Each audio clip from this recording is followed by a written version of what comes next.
Olá, vamos pensar numa coisa. 5 dias, sem comer absolutamente nada. O que será que acontece com o coração? Ele para? Entra em colapso? A gente tende a pensar no pior, né? Mas e se a história for outra? E se ele pudesse ficar mais forte, mais limpo e até rejuvenescer de uma forma que desafia tudo que a gente já ouviu sobre saúde? Hoje, vamos fazer uma jornada, dia a dia, para entender o que a ciência de verdade mostra que acontece dentro do nosso corpo quando a gente para de comer. Parece meio maluco, eu sei. É uma ideia que vai totalmente contra o nosso instinto mais básico. Mas o que será que a ciência, aquela publicada nas revistas mais importantes do mundo, tipo Nature, Cell, Circulation, o que ela tem a nos dizer sobre isso? É bom se preparar, porque a gente vai derrubar muitas crenças sobre fome e saúde. Mas antes de mergulhar de cabeça, um aviso que olha, importantíssimo. Esta análise aqui é puramente educacional. Jejum prolongado feito sem acompanhamento médico pode causar arritmias graves, desmaios e sim até morte súbita. O objetivo aqui é entender o processo, para lá no final a gente revelar a tal chave mestra que desbloqueia a maioria desses benefícios incríveis, só que de uma forma segura e que dá para aplicar no dia a dia. Ok, vamos lá. Começando a nossa jornada. O corpo humano é uma máquina de adaptação simplesmente incrível.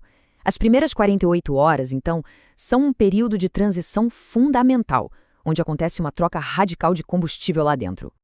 E este aqui é o nosso roteiro. Cada dia é uma peça de um quebra-cabeça fascinante. A gente vai construindo a história até chegar num clímax que revela tanto o poder de cura quanto o perigo extremo do jejum prolongado. Vamos ver como isso se desenrola. No primeiro dia, a balança pode enganar um pouco. Aquela perda de peso rápida, sabe? Na verdade, é mais água sendo liberada junto com o nosso estoque de açúcar, o glicogênio. Mas o verdadeiro milagre está acontecendo quietinho, lá no coração. Com a insulina baixando, ele para de usar açúcar e começa a queimar gordura. Pensa num motor que de repente fica mais potente e mais econômico, ao mesmo tempo. Chegamos no segundo dia, o açúcar do corpo já foi. E aí o fígado faz uma coisa genial. Ele transforma a gordura corporal num combustível especial, os corpos cetônicos. E aqui a coisa fica interessante. As cetonas são um combustível superior para o cérebro, bem mais estável e limpo que a glicose. É por isso que tanta gente relata um foco mental absurdo. E a fome começa a sumir, porque o corpo está literalmente se alimentando da própria gordura. Agora um ponto super importante.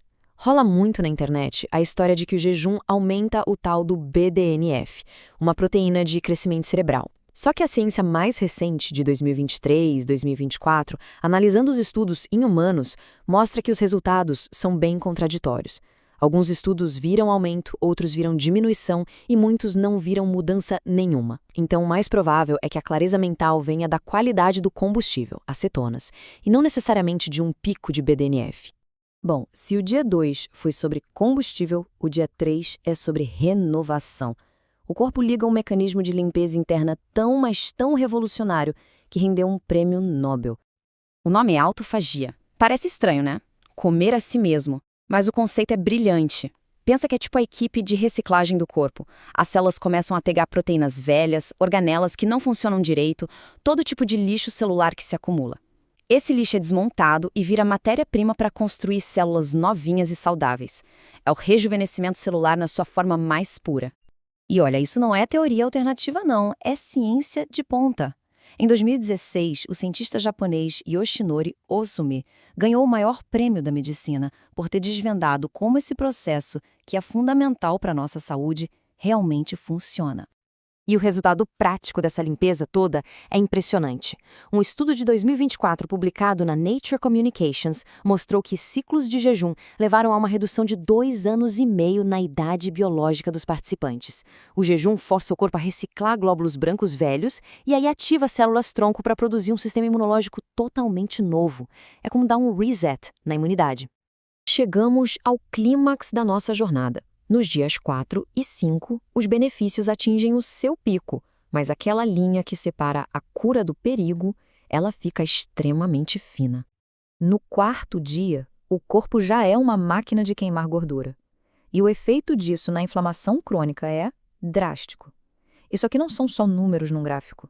A proteína C reativa, por exemplo, com essa queda de 67%, é um indicador direto de risco para o coração. Reduzir isso é como dar uma folga para as artérias, diminuindo o estresse que leva a doenças. É como se o corpo estivesse apagando pequenos incêndios por toda parte. E o coração? Ele não só se beneficia dessa desinflamação toda, como também pode se regenerar. Um estudo de maio de 2024 da prestigiada revista Circulation mostrou que pacientes que sofreram um infarto tiveram uma melhora de 5 pontos percentuais na função cardíaca com o jejum intermitente. Olha, em cardiologia isso é uma mudança gigantesca. Para um músculo que a gente acreditava ter pouca capacidade de se recuperar, isso é revolucionário. E aqui, o tom muda completamente.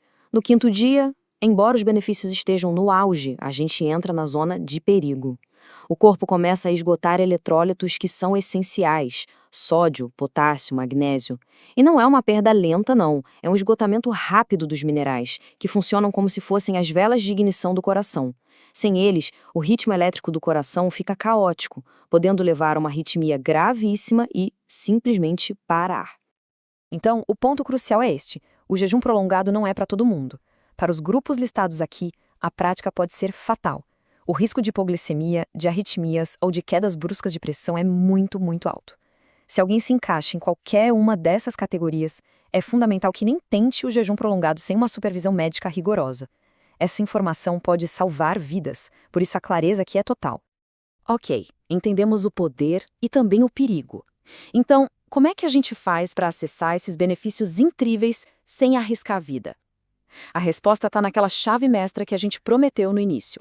Uma abordagem segura e, mais importante, sustentável. E a chave é o jejum intermitente de 16/8. A ciência, por meio de grandes estudos, mostra que ele entrega de 70% a 80% dos benefícios do jejum prolongado, só que de forma segura. Só 16 horas de jejum por dia, como dá para ver aqui na tabela, podem levar a reduções bem significativas na pressão arterial, no colesterol ruim e na gordura corporal, além de uma melhora drástica na sensibilidade à insulina. E começar é bem mais simples do que parece. Não precisa pular de cabeça para 16 horas de uma vez. A adaptação pode ser gradual. Começa com 12 horas, jantando às 8 da noite e tomando café da manhã às 8. Depois de uns dias, avança para 14 horas e finalmente para 16. O corpo vai aprendendo a usar a gordura como combustível e aquela fome de manhã, ela tende a desaparecer. Então, resumindo a nossa jornada, o corpo humano tem uma capacidade espetacular de se rejuvenescer, e isso é confirmado até por prêmios Nobel. Contudo, a ferramenta mais potente, que é o jejum prolongado, é também a mais perigosa. A sabedoria, então, está em usar a chave mestra, o jejum 16/8, para conseguir a maioria dos benefícios de forma consistente e sem colocar a vida em risco. No fim das contas, o que essa análise mostra é que o poder de transformar própria saúde já existe dentro de cada um de nós. Não se trata de uma fórmula mágica, mas de entender e trabalhar com a biologia do nosso corpo. A decisão e a jornada começam com a próxima refeição.